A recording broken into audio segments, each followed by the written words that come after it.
Foundation literacy and numeracy विषय पर आयोजित इस कार्यशाला में मुख्य वक्ता के रूप में उपस्थित डॉक्टर सुब्बा राव साहब, हमारे प्राइमरी एजुकेशन के प्रमुख सचिव सुंदरम साहब, महानिदेशक स्कूल शिक्षा जो प्राइमरी और सेकेंडरी एजुकेशन दोनों को जोड़ती है, कंचन जी, उसके महानिदेशक कंचन जी, इस कार्यशाला में उपस्थित हमारे शिक्षा विभाग के तमाम सारे अधिकारीगण, फाउंडेशन फोर स्क्वायर के यहाँ पे सीईओ मौजूद है, उनके एडवाइजर हैं और भी यहाँ पे उनके प्रतिनिधि हैं, और भी जो तमाम सारे शिक्षण जो हमारा निपुण भारत कार्यक्रम है उसके साथ जुड़े हुए जो स्वैच्छिक संगठन जो इस पे काम कर रहे हैं, हमारे समस्त सम्मानित शिक्षकगण, शिक्षिकाएं और बच्चे भी, कुछ बच्चे भी यहाँ पे हैं, आप सबका आज की इस कार्यशाला में अभिनंदन करता हूँ। ये इतना महत्वपूर्ण विषय है, जब मुझे हमारे प्रमुख सचिव साहब का अनुरोध मेरे पास आया कि क्या मैं यहाँ पे आ सकता हूँ, तो मैं मना नहीं कर सकता था, क्योंकि ये एक आधार है, एक बड़ी इमारत खड़ा करने के लिए एक आधार है, और उस आधार से जब हम अमृत काल में इस देश को विकसित करने के लिए के संकल्प से जब आगे बढ़ रहे हैं, तो उसमें आधार जितनी मजबूत होगी उसको देश को विकसित करने में उतना ही बड़ी रोल हमारे जो लोग हैं वो करेंगे। इसलिए मैंने तुरंत अपने कार्यक्रम को रीशेड्यूलिंग की कि जिससे कि मैं आपके बीच आ सकूं और आपके साथ आज के स्कूल कार्यशाला में कुछ अपनी बातें भी आपके सामने रख सकूं। मैं अपनी खुद की कहानी के साथ आपको बताना चाहता हूं कि कितना महत्वपूर्ण है। मैं वहां नहीं पैदा हुआ जहां पे इतना खूबसूरत होटल हो, इतने खूबसूरत शहर हो। मैं तो छोटे से गांव में पैदा हुआ था और मैंने अपनी पढ़ाई शुरू की थी गांव के उस स्कूल में जिसमें 1.5 कमरे थे केवल, बाकी सब पढ़ाई तो पेड़ के नीचे हमारी होती थी। वहां न तो बैठने के लिए बेंच था, न तो स्टूल था, न आपके लिए बस्ता था, कुछ भी नहीं। अपने घर से हम लोग अपने घर से एक एक बोरा लेके जाते थे और पहले पटरी और बाद में अपना झोले लेके जाते थे, वहां पर पढ़ने के लिए जाते थे। लेकिन शिक्षा बहुत अच्छी थी। मैं आपको बताऊं कि जब मेरी भारतीय प्रशासनिक सेवा में जब मेरा चयन हुआ, मैं IIT कानपुर में पढ़ रहा था और वहाँ पे मेरा चयन हुआ। चयन होने के बाद मैं अपने गांव गया।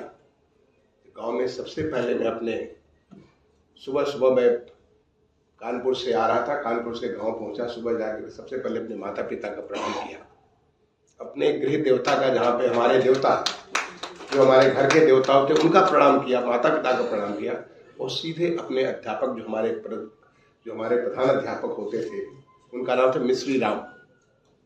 वो नहीं है, मेरे माता पिता भी इस समय नहीं है, वो भी भगवान के पास है। मैं सीधा उसके बाद सुबह श्री मिश्री राम जी के घर गया। उसमें वो रिटायर्ड हो चुके थे, ताकि उनका भी आशीर्वाद हो। ये संबंध होता है अपने बेसिक शिक्षा का। मैं जब उनके घर पहुंचा तो पता चला कि हमारे प्रधानाध्यापक मिश्री राम जी अपने खेत पे गए हैं अपनी गाय के लिए चारा इकट्ठा करने के लिए, घास छेड़ने के लिए।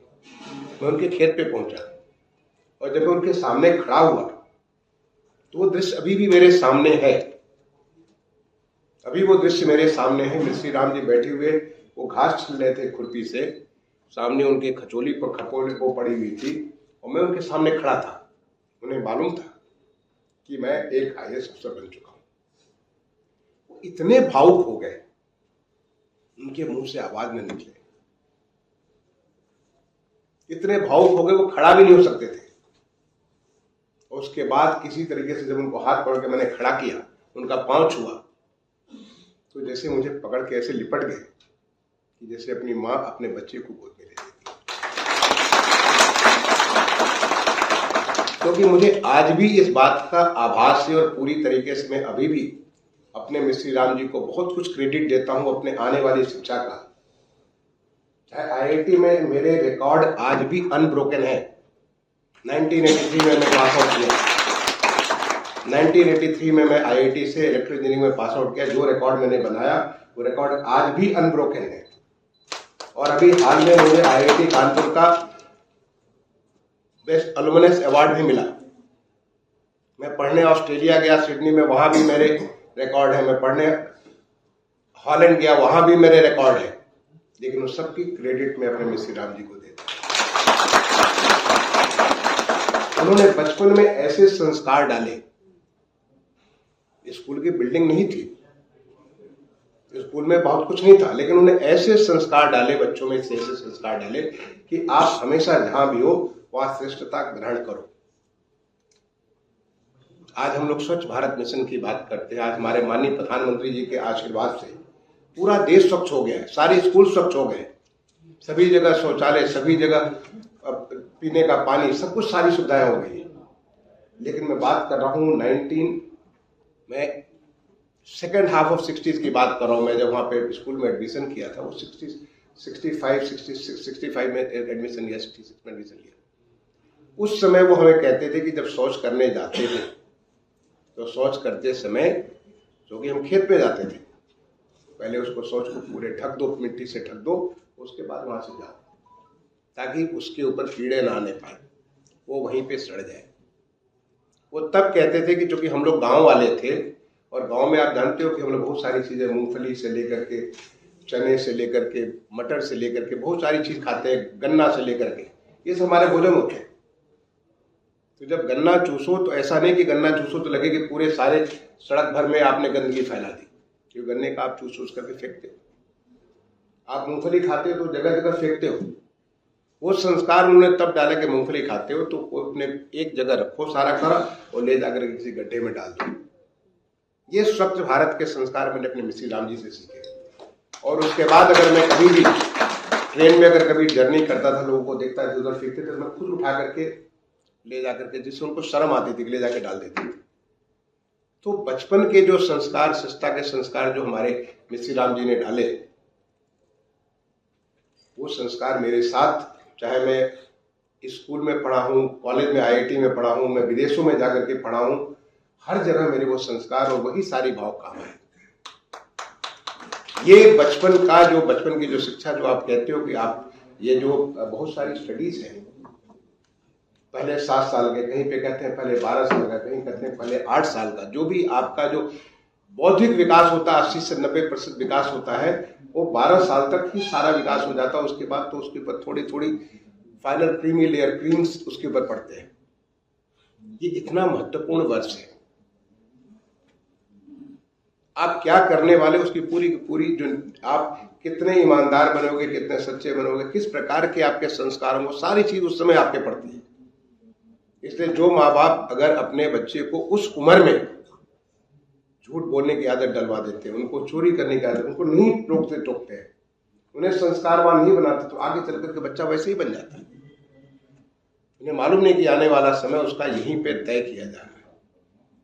ऐसे पढ़ने की आदत, जो हमारी जो फाउंडेशनल लिटरेसी एंड न्यूमरेसी है, इसको अगर गांधी जी की भाषा में कहें तो इसको रीडिंग, राइटिंग एंड रिथमेटिक कहते हैं।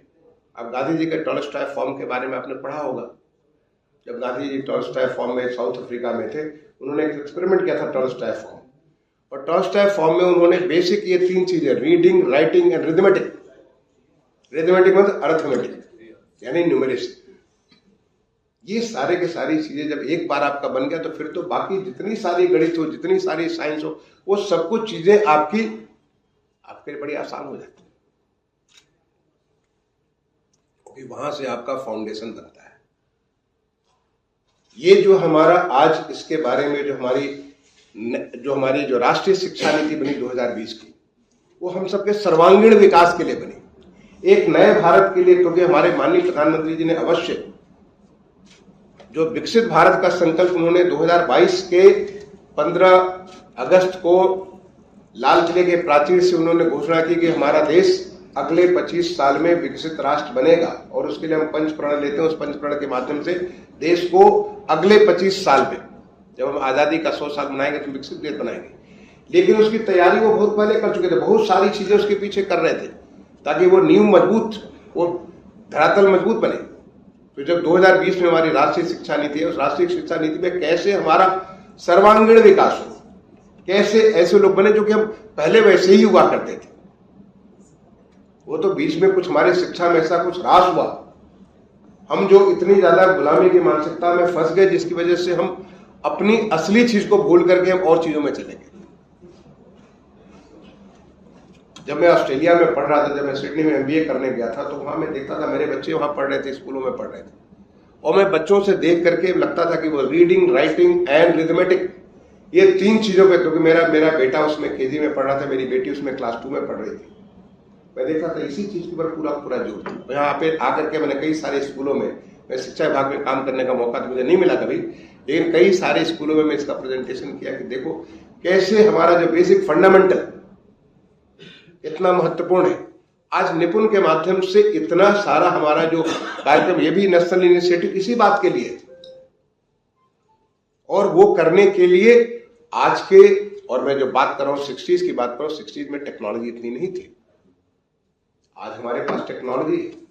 आज किस्म किस्म से हम इतने तरीके से हम लोगों को, बच्चों में इस बात को डाल सकते हैं, उसकी चीज को, जिससे कि मैथमेटिक्स के प्रति उसको रुचि बैठ जाए। वो गणित को देख के डरे नहीं बच्चे डर जाते हैं, गणित को देखते हैं उनको डर लगने लग जाता है।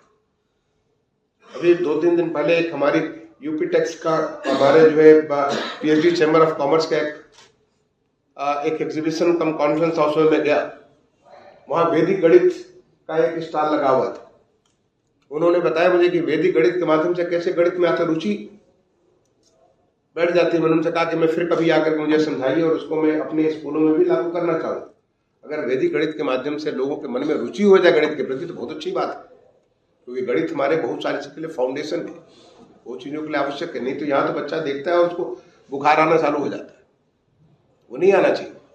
जो हम लोग छोटे बच्चे थे, मैं बता दूं कि गांव के प्राइमरी स्कूल में कैसे हमें ये काम किया जाता था। हमें 2-2 ग्रुप बैठा देते थे, 2 ग्रुप बैठ करके हमारे आपस में कंपटीशन होता था। एक तरफ हम पहाड़ा का एक कुछ बोलते थे, दूसरे से पहाड़े का दूसरा बोलते थे, फिर तीसरा बोलते थे, चौथा बोलते थे, और इस रफ्तार से हम एक दूसरे से बोलते थे कि हम इतने सारे इस रफ्तार में कि एकदम वॉलंटरली। आज भी अगर आप मुझे पूछे 19x7 क्या होगा तो मैं quick in a fraction of second में बोल दूंगा, क्योंकि इतने बार मैंने रिपीट किया हुआ, इस चीज को रिपीट किया हुआ है, मैथमेटिक्स की उस चीज को इतना रिपीट किया हुआ है कि फ्रैक्शन ऑफ सेकंड में आप पूछे कि 3/4 का 12 टाइम्स क्या होगा, मैं फ्रैक्शन ऑफ सेकंड में बता दूंगा। क्योंकि जो बचपन में जो हम इतना कंपटीशन करते थे, आपस में कंपटीशन करते थे, लैंग्वेज के बारे में हमारा इतनी सारे होते थे, लैंग्वेज पे भी, चाहे कविताओं के, चाहे हमको जो हमारी कहानियां होती थी, उन चीजों को हम एक आपस में इतने सारे बार रिपीटिशन, इतने बार रिटेटिव करते थे, क्योंकि तब हमारे पास टेक्नोलॉजी नहीं थी। आज तो जिस स्कूल में मैं पढ़ता था वो स्कूल आज स्मार्ट स्कूल है। मैं आज को बता दूं कि हमारे उत्तर प्रदेश के सारे प्राइमरी स्कूल जितने हैं, सारे के सारे जो हमारे मिशन कायाकल्प हमारे माननीय मुख्यमंत्री जी ने, मुझे तो बड़ा आश्चर्य हुआ जब मैं यहाँ पे 2021 दिसंबर में आया, मेरे दिमाग में वही पिक्चर थी, क्योंकि मैं यहाँ से काफी पहले 8 साल पहले यहाँ से जा चुका था। 2012 में मैं यहाँ से चला गया था भारत सरकार में। जब 2021 के दिसंबर में मैं लौट के आया और मैं किसी प्राइमरी स्कूल देख गया तो देख करके मुझे इतना आश्चर्य हुआ कि इतना पूरा का पूरा कायाकल्प हो गया। और आज लगभग 100% हमारे सारे स्कूलों में कायाकल्प हो चुका, 100%। आज हमने एक नया चैलेंज लिया कि हमें हमारे जितने भी जो हमारे जो ICDS के केंद्र हैं, आंगनवाड़ी केंद्र हैं, उनका भी हम कायाकल्प कर रहे हैं, उनको भी हम पूरा का पूरा परिवर्तन कर रहे हैं ताकि उन बच्चों में एक रुचि विकसित हो। तो रुचि विकसित करने के लिए कई सारे साधन हो सकते हैं। एक तो साधन हो गया इंफ्रास्ट्रक्चर, आपने उसको जो फिजिकल इंफ्रास्ट्रक्चर दे दिया, तो फिजिकल इंफ्रास्ट्रक्चर देना तो सबसे आसान काम होता है। वैसे इतना भी आसान नहीं है, मैं आपको बता दूं इतना आसान नहीं है। जो हमारे स्कूलों की हालत थी, हमारे उत्तर प्रदेश की स्कूलों की हालत थी, मैं बात ज्यादा देर की नहीं बात कर रहा हूँ। 2012 के जाने के पहले मैं मुख्यमंत्री का प्रमुख सचिव हुआ करता था उत्तर प्रदेश, और सारी जगह जाता रहता था, पूरे प्रदेश जाता था। और भी उसके पहले जिलाधिकारी था और तमाम सारे पोस्ट पे था, जहां पे जाता रहता था, वहां पे क्या पोजीशन थी। उसके बाद कैसे संसाधनों को एक साथ कन्वर्जेंस किया गया, थैंक्स टू और ऑनरेबल चीफ मिनिस्टर। मुख्यमंत्री जी की सोच थी कि हम इसको कैसे पूरी कायाकल्प करते जो कि पूरे देश के लिए एक मॉडल बनाए, और उससे ये सारा चीज हो गई। लेकिन फिर भी मैं कहूंगा physical infrastructure is the easiest thing to do. Building बनाना सबसे आसान काम है, बिल्डिंग को सुसज्जित करना सबसे आसान काम है। What is most difficult is to get the teachers who will provide that kind of environment which will lead to real change. The real change comes from the human beings. It comes from the manpower, not from the infrastructure. Infrastructure attract कर सकता है, necessary है, आवश्यक है, लेकिन sufficient नहीं है, पर्याप्त नहीं है। पर्याप्त तब होगा जबकि हमारे अध्यापकों में वो भाव आएगा जो हमारे मिश्री राम मास्टर में हुआ करता था, जो कि कहीं भी किसी मंच पर जाके कहते थे कि मेरे बच्चे से कॉम्पीट कर लो, और मैं करता था। मुझे भी बड़ा मजा आता था, हमारे मास्टर साहब को खुशी होती थी, मुझे बड़ा मजा आता था, क्योंकि बहुत अच्छा लगता था, और उसका नतीजा हुआ कि आगे वही से अच्छा करने का मौका मिला। तो ऐसे टीचर्स जो मैं बार बार कहता हूं, मिश्री राम जैसे टीचर्स हमें चाहिए, और वो टीचर्स को करने के लिए आज की डेट में बहुत सारे साधन हो गए। सबसे बड़ी चीज, टेक्नोलॉजी ने आपको इतना ताकतवर बना दिया कि आप, मुझे बड़ी खुशी होती है। मैं खुद जब अपने गांव में जाता हूं, मैं साल में कई बार, मैं जब कभी मौका मिला चला जाता हूं अपने गांव में, जाकर के अच्छा लगता है वहां पे, जहाँ पे उस आबो हवा जहाँ पे मैंने पैदा हुआ, जहाँ मैं बचपन के 12 साल की गुजारे, 12 साल के बाद में बाहर निकला, वहां से रांची चला गया मैं। तो वहां पे जब देखता हूं कि ये निपुण के माध्यम से इतने किस्म किस्म के जो है टूल्स बना लिए, इतने सारे पोस्टर्स बना लिए, इतनी सारी चीजें डिमॉन्स्ट्रेशन के लिए, जिससे कि बताना आसान हो। आज टेक्नोलॉजी के माध्यम से, अभी मुझे हमारे कलेक्टर साहब, अपने एक सीडीओ, कल मैं हर मंगलवार को मैं सारे कलेक्टर्स कमिश्नर्स के साथ में मीटिंग करता हूं। कल I think she was there, Kanchan थी वहां पे, जो हमारे एक सीडीओ ने बताया, सीडीओ बिजनौर ने बताया कि कैसे उन्होंने अभी जो हाल के समय में जो एक कोहरा वाला माहौल हुआ, पूरा महीने भर एक प्रकार से हमारा नुकसान हुआ, उन्होंने कैसे टेक्नोलॉजी के माध्यम से बच्चों तक पहुंच करके उनको कंटिन्यूअस उनका एजुकेशन को बंद नहीं होने दिया। यहाँ पे इतना बड़ा रोल हमारा कोविड का, जो कि कोविड इतना बड़ा सबके लिए लगता था कि इतनी बड़ी महामारी है और इस महामारी का इतना सारा नुकसान है, उसका जितना फायदा हमारे देश ने लिया, मैं नहीं समझता हूँ कि दुनिया के कोई और देश, और ये हमारे माननीय प्रधानमंत्री जी की जो है, उनकी जो क्या कहेंगे, उनका व्यक्तित्व है या उनका जो सोच है, उनकी विराट सोच है, जिसके तहत जो आपदा थी वो हमारे लिए बहुत बड़ी एक संपदा बन गई, कि पूरे देश में हमने शिक्षा व्यवस्था या हर व्यवस्था को ऐसे डिजिटल टेक्नोलॉजी के माध्यम से बांध लिया कि उसको हमें फर्क ही नहीं पड़ता।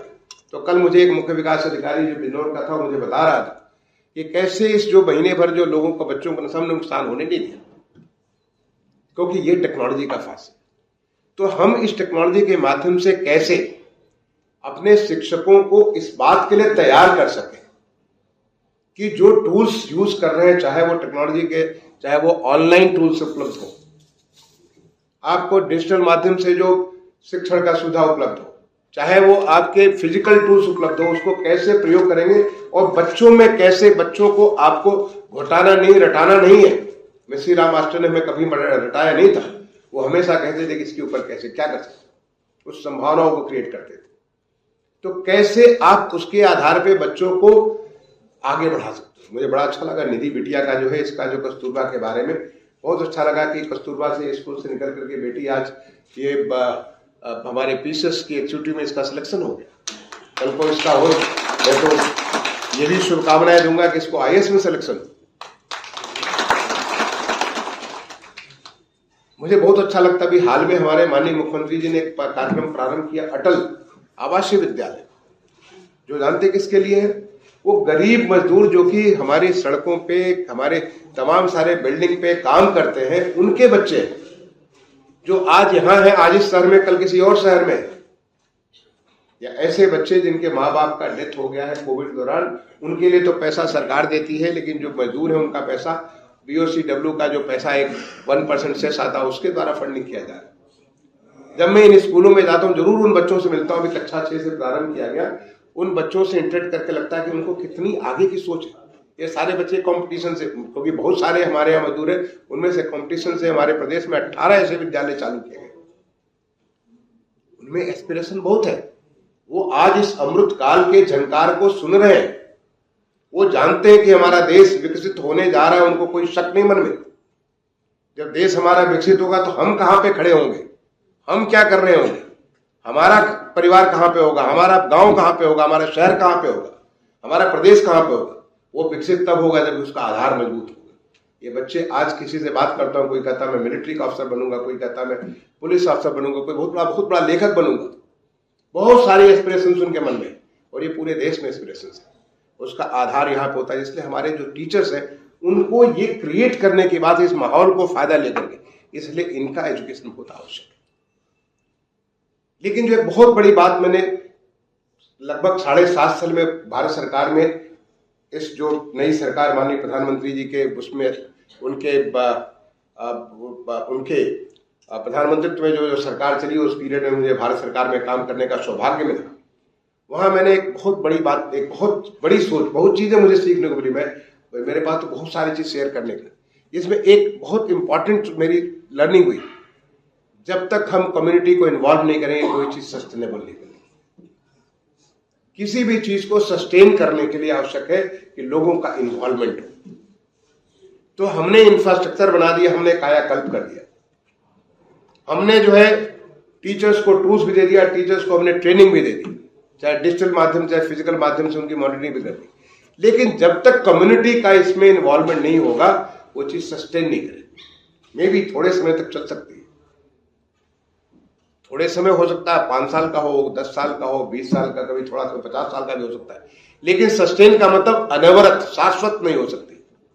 शाश्वत होने के लिए कम्युनिटी का इन्वॉल्वमेंट आवश्यक है। मैं कहूंगा कि इसके बारे में आपके ऐसे कुछ अवसर भी क्रिएट करने चाहिए, निपुण का या जो फाउंडेशनल लिटरेसी न्यूमरेसी में, जिससे कम्युनिटी इन्वॉल्व हो। जिनके बच्चे स्कूलों में, आज क्या हुआ है, आज हमारे प्रदेश में कहा प्राइमरी स्कूलों में, जैसे जिस स्कूल में मैं पढ़ा हूं, क्योंकि मैं सबसे पहले तो अपने गांव के स्कूल को देखता हूँ, फिर पूरे प्रदेश को देखता हूँ, क्योंकि पहले अपने गांव में मुझे एक छोटी सी तस्वीर नजर आ जाती। वहां से सारे बच्चे निकल करके आसपास के कुछ मॉन्टेसरी, वो फर्जी मॉन्टेसरी टाइप के स्कूल चल रहे थे, उन स्कूलों में जा रहे थे, क्योंकि उनको एक कपड़ा दिखता था, माँ बाप को लगता था कि बच्चा टाई बांध रहा है, ये कर रहा है, कुछ पैसा 100-200 रुपए लगा दे रहा है कि वो रिक्शा से जाकर के वहां पढ़ रहा है। आज वो सारे बच्चे they are back to the primary schools, क्योंकि जब इतना कायाकल्प हो गया, सब they are back to the primary school. उन सरकारी स्कूलों में, आज हमारे प्रदेश में सरकारी स्कूलों में इतनी ज्यादा, अभी टोटल कितनी हमारी 1,34,000 टोटल मिलाकर के हमारे 2 लाख से ज्यादा, 2 करोड़ से ज्यादा, 2 करोड़ से ज्यादा हमारा एडमिशन हो चुके हैं। ये हमारा दिखाता है कि कैसे आ गए। ये सारे के सारे 2 करोड़ बच्चों को वो सारी सुविधाएं उपलब्ध है जो कि किसी भी पब्लिक स्कूल में मिलती है। अब इसमें अगर हमने कम्युनिटी को इन्वॉल्व कर लिया, इन बच्चों के माँ बाप कौन से हैं जो कि गांव में खेत में काम करते हैं, उनके माँ बाप बाजार में काम करते हैं, भट्ठे पे काम करते हैं, ऐसे तमाम सारे साधारण उसके बैकग्राउंड के लोग हैं, लेकिन उनका एस्पिरेशन है कि मेरा बच्चा भी कलेक्टर बनेगा। जब मैं जाता हूं तो मुझे देखते हैं, कहते हैं साहब मेरा बच्चा, आशीर्वाद दिए कि आप ही के जैसा बन जाए। ये उनका एस्पिरेशन है। हर कोई सोचता है कि साहब ऐसा आशीर्वाद, ये सब कप्तान साहब या पुलिस वाले अधिकारी है, हमारा बच्चा पुलिस का अधिकारी बन जाए। अगर उस कम्युनिटी को भी इन्वॉल्व कर लेंगे कि इस फाउंडेशनल लिटरेसी न्यूमरेसी के साथ वो भी जाए और देखें कि कैसे हमारे बच्चे का लिटरेसी न्यूमरेसी, एक तो असेसमेंट आप करते ही करते हो, वो करके रिपोर्ट आप देते हो, कहते हो 30% हो गया, 40%, 50%, 60%, आप अलग अलग नंबर देते रहते हो। लेकिन क्या नंबर वो कम्युनिटी के माध्यम से, ताकि वो बच्चे, माँ बाप भी उसके साथ जुड़ जाएंगे उसके इम्प्रूवमेंट करने के लिए, चाहे वो कम पढ़े लिखे हो, लेकिन उनके एस्पिरेशन इतने ज्यादा है कि उस बच्चे के साथ वो भी सुधार के रास्ते पे चले जाएंगे।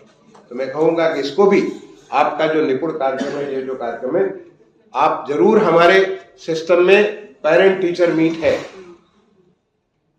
पेरेंट टीचर मीट जो पहले पब्लिक स्कूलों में हुआ करता था, प्राइवेट स्कूलों में हुआ करता था, पब्लिक स्कूलों में भी होता है।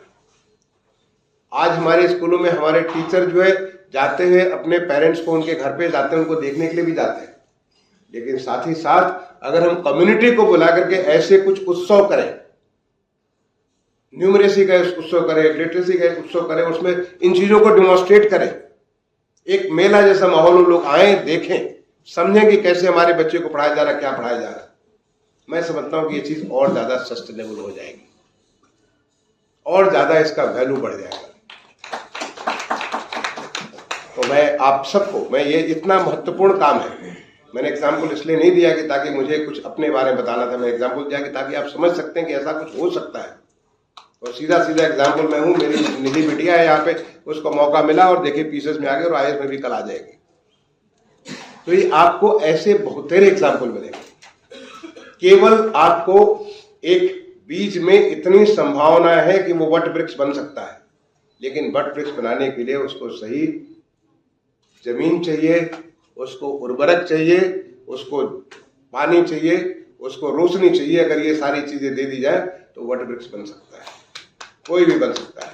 और आज हमारे जो माननीय प्रधानमंत्री जी की प्रेरणा से पूरे देश में राष्ट्रीय शिक्षा नीति के माध्यम से जो परिवर्तन हो रहा है, हमारे प्रदेश में जिस प्रकार का परिवर्तन हो रहा है, अगर देश हमारा विकसित देश की तरफ आगे बढ़ रहा है तो हमारा प्रदेश भी विकसित प्रदेश के लिए आगे बढ़ रहा है। और वो बढ़ाने के लिए अगर जो सबसे बड़ी रोल है वो हमारे शिक्षा विभाग के लोगों का रोल है। और शिक्षा विभाग में अगर सबसे बड़ा रोल है तो बेसिक शिक्षा जो हमारा जो सबसे फंडामेंटल जो हमारा, चाहे वो आंगनबाड़ी में वो पहले कक्षा 3 के जो 6 साल से कम उम्र के बच्चे हैं उनको बढ़ाने की बात हो, या कक्षा 1 से 203 तक के बच्चों को पढ़ने की बात है, वो आपका रोल है। और जिस दिन आपको महसूस होगा कि भाई हम जो हमने कहा आपको, इसलिए मैंने बताया कि मिश्री लाल मास्टर जो है ऐसे लगा जैसे उनका बच्चा पकड़ा उन्होंने, ऐसे जैसे कि अपनी एक माँ पकड़ती है अपने बच्चे को, ऐसे पकड़ लिया मुझे जो है, उनको लगा कि हमारा बच्चा हो गया। और वही भाव हर टीचर को अपने बच्चे के बारे में मिलता है। ये हमारी ये संस्कृति है, ये भारत की संस्कृति है, जहाँ पे शिक्षा में गुरु और शिष्य की जो परंपरा है वो गुरुदेव जो गुरुदेवों के बारे में, मैंने हमें ये संस्कार है, हमारे देश का संस्कार है, माँ बाप के पहले गुरु का स्थान आता है।